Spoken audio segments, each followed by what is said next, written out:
Hello बच्चों, आज हम क्लास 8 का subject English supplementary reader book का नाम है इट सो हैपन और चैप्टर का नाम है चिल्ड्रन एट वर्क।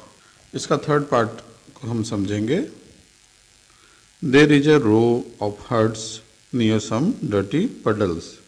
हट्स कहते हैं झोपड़ियों को, डर्टी मतलब गंदा, और पडल्स मतलब पानी से भरे हुए गड्ढे। तो वहाँ पर एक रो में बहुत सारी हट्स थी, झोपड़ियाँ थी, पानी के गड्ढों से, जिन गड्ढों में पानी भरा हुआ था उनके किनारे काफ़ी सारी झोपड़ियाँ थी। Outside one of the huts Jaya dump her sack. जो काफ़ी सारी हट्स थी वहाँ पर, उनमें से एक हट पर जया अपना सैक मतलब थैला डंप करती है। डंप का मतलब होता है रखना या जमा करना।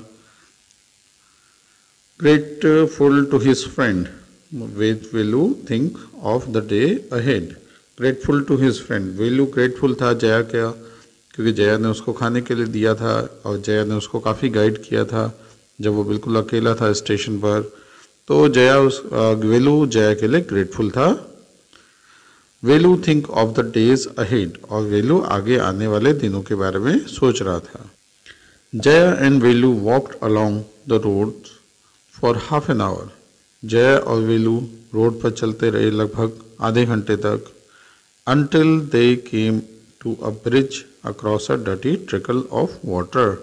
वो वहाँ से आधे घंटे चलने के बाद एक ब्रिज पर पहुँचे।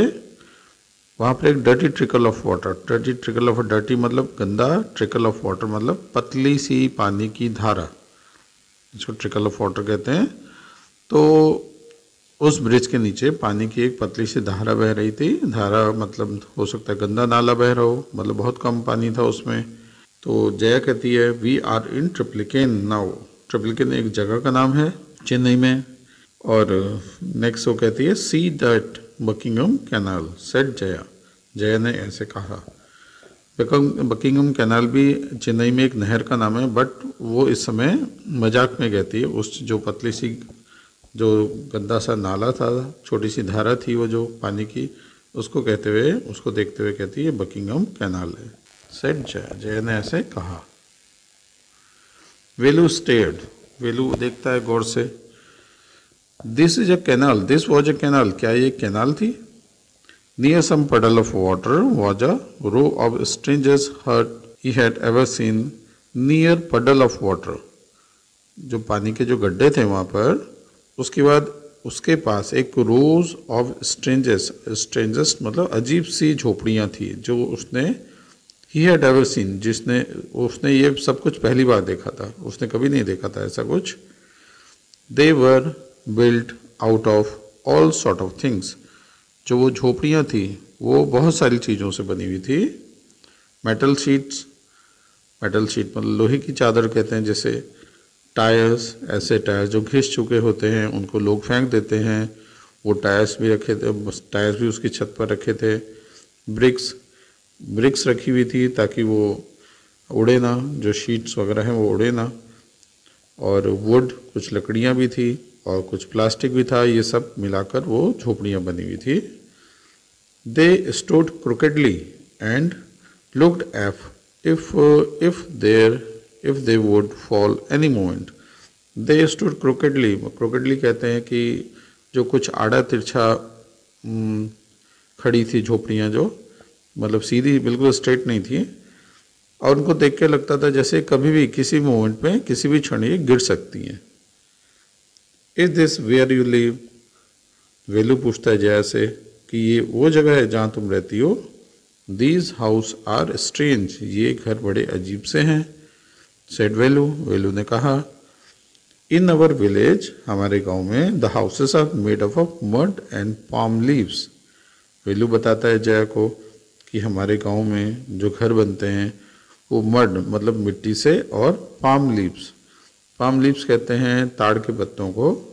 तो ताड़ के पत्तों को कुछ इस तरह आपस में मिलाकर बनाया जाता है कि वो जो हट होती है वो वाटरप्रूफ हो जाती है। वाटरप्रूफ मतलब अंदर पानी वगैरह नहीं आता बरसात में भी, और एक तरफ से वो इंसुलेटिंग का भी काम करता है। जो बाहर की जो गर्मी है उससे भी बचाता है।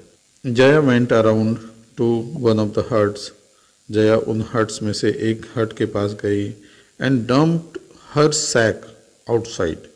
डम्प्ड कहते हैं किसी चीज़ को रखना या किसी चीज़ का ढेर लगाना।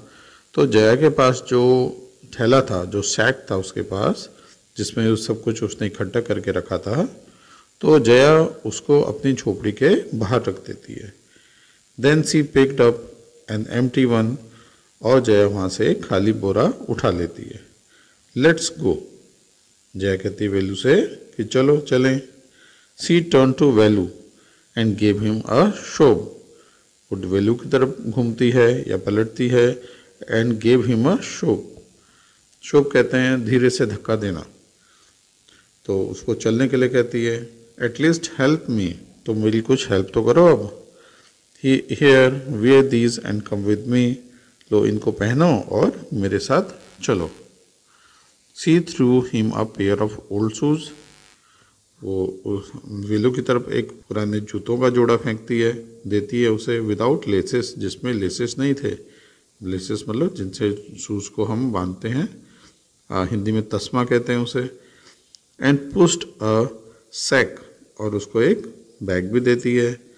And stick into his hand, और एक स्टिक भी देती है। स्टिक मतलब जिससे कूड़े को हम दाएं बाएं बिना हाथ लगाए उसमें से कुछ आपको कुछ जैसे उसमें से कुछ छांट सकते हैं हम, उसमें कूड़े में हाथ लगाने की ज़रूरत नहीं, स्टिक से उसको दाएं बाएं किया जा सकता है। Velu was confused, Velu confuse था। What work did she want him to do with these things, Velu को समझ नहीं आ रहा था कि वो इन सब चीज़ों से, विजया ने जो चीज़ें उससे दी थी वो उससे क्या काम करवाना चाहती थी। तो only work she had ever done was on the landowner's farm, उसने अभी तक केवल एक ही काम किया था, लैंड ओनर्स मतलब ज़मींदार के फार्म में काम किया था। वीडिंग किया था उसने, and taking cows to graze, weeding होता है, अपने साइंस के पहले चैप्टर में पढ़ा था, क्रॉप्स। वीडिंग होता है कुछ ऐसे अनवांटेड प्लांट्स होते हैं जो हमारी जो हमने जो प्लांट्स लगाए उनके बीच में ऐसे कुछ अनचाहे पौधे उगाते हैं, उनको हम कहते हैं वीड्स, और उनको हटाने को कहते हैं वीडिंग। तो उसने वीडिंग की थी, मतलब उसने क्यारी वगैरह से अनवांटेड प्लांट्स को हटाया था, ये काम उसे मालूम था। And taking cows out to graze, और वो गाय को चराने का काम भी करता था, ये सब उसने किया था। Are there any farm in the city, Velu पूछता है जया से कि यहाँ पर कोई फार्म होगा, कोई फार्म है, फार्म्स हैं यहाँ पर। ही आज जया से पूछता है वो। सी लाफ्ड, जया हंसती है। And thumped up stick on the ground, farms there are no farmer here, we are rag pickers, वो अपनी स्टिक को ज़मीन पर जोर से रखती है और कहती फार्म्स, यहाँ पर कोई फार्मर नहीं है, यहाँ पर कोई फार्म नहीं है। वी आर रैग पिकर्स, हम रैग पिकर्स हैं, हम कूड़े उठाने वाले हैं। रैग पिकर्स मतलब कूड़े को उठाने वाले को रैग पिकर कहते हैं। तो वेलू आश्चर्य से कहता है रैग पिकर्स। जया कहते see my sack full of things I collected, Jaya कहती है देखो मेरा बैग, मेरा थैला या मेरा बोरा जो बहुत सारी चीज़ों से भरा हुआ है, जो मैंने कलेक्ट किए हैं, जो मैंने इकट्ठा किए हैं।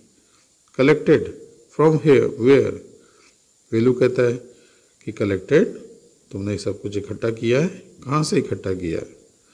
From rubbish bins where else, ये सब मैंने कूड़े बांधान से या कूड़ा घर से इकट्ठा किया, और कहाँ से।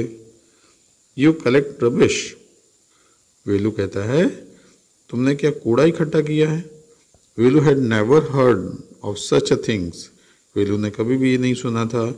वेलू ने तो हमेशा अपने गांव में ये देखा था और सुना था कि कूड़े को फेंका जाता है, पर वो शहर में देख रहा है कि कूड़े को इकट्ठा भी किया जाता है।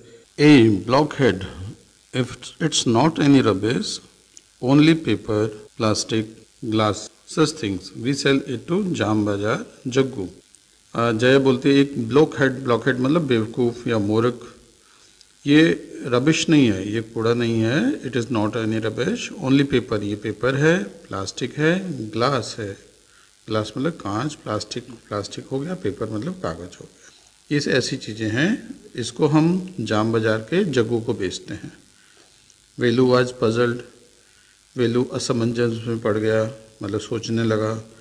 He had heard of people throwing away rubbish, उसने सुना था कि लोग कूड़े को घर से बाहर फेंकते हैं। But why would anyone want to buy rubbish, पर कोई इस कूड़े को क्यों खरीदना चाहेगा, कोई इस कूड़े को क्यों खरीदता है या क्यों खरीदना चाहेगा। Who is Jam Bazaar Jaggu, why he is buying all this. Velu सोचता है ये जाम बाजार में जग्गू कौन है और वाई ही इज़ बाइंग, वो ये सब क्यों खरीदता है। ये जय से पूछता है कि जग्गू कौन है और ये सब वो क्यों खरीदता है। You think he buy it for show, तुम क्या समझते हो वो सब कुछ शो के लिए करता है, दिखावे के लिए करता है। He sell it to a factory, ये सब जो हम उसको कलेक्ट करके देते हैं वो उसको आगे फैक्ट्री को सेल कर देता है, फैक्ट्री को बेच देता है। Come on, I don't have time to waste like you, Jaya बोलती है वेलू से, चलो मेरे पास इतना समय नहीं है तुम्हारे साथ टाइम वेस्ट करने के लिए। लाइक यू, तुम्हारी तरह मेरे पास इतना समय नहीं है कि मैं वेस्ट कर सकूं। Velu did not move, Velu अपनी जगह से नहीं हिलता है।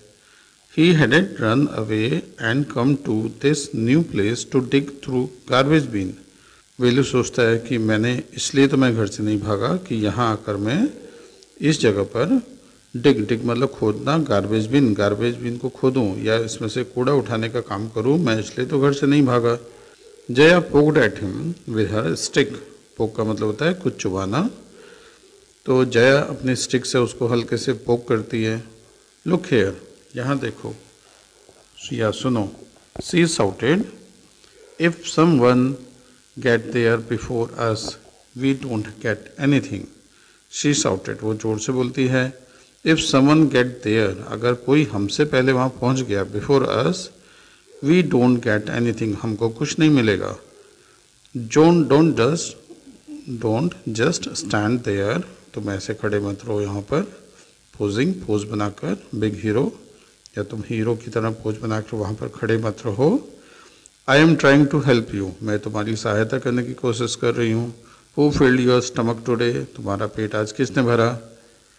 वेलू स्क्रैच्ड हिज हेड, स्क्रैच मतलब अपना सिर खुजाता है वेलू, एंड साइज, और गहरी सांस छोड़ता है, और वो सोचता है कि I will do it for now, मैं फ़िलहाल इसे कर लेता हूँ। Until I find a better job, जब तक मुझे इससे भी बेहतर कोई काम नहीं मिल जाता है तब तक फ़िलहाल मैं इस काम को कर लेता हूँ। तो ये हमारी स्टोरी यहाँ ख़त्म होती है। तो इस स्टोरी के राइटर हैं गीता वोल्फ, अनुष्का रविशंकर और अरिजीत सिंह। ये एक बड़ी स्टोरी है जिसका नाम एक मतलब पूरी बुक है ट्रैश, जो लिखी गई है रैग पिकर्स चिल्ड्रंस पर, और on rag pickers children and recycling. तो उस बुक का एक छोटा सा पार्ट है ये, ठीक है। बुक का नाम है ट्रैश। तो ये हमारी स्टोरी यहाँ ख़त्म होती है। Thank you.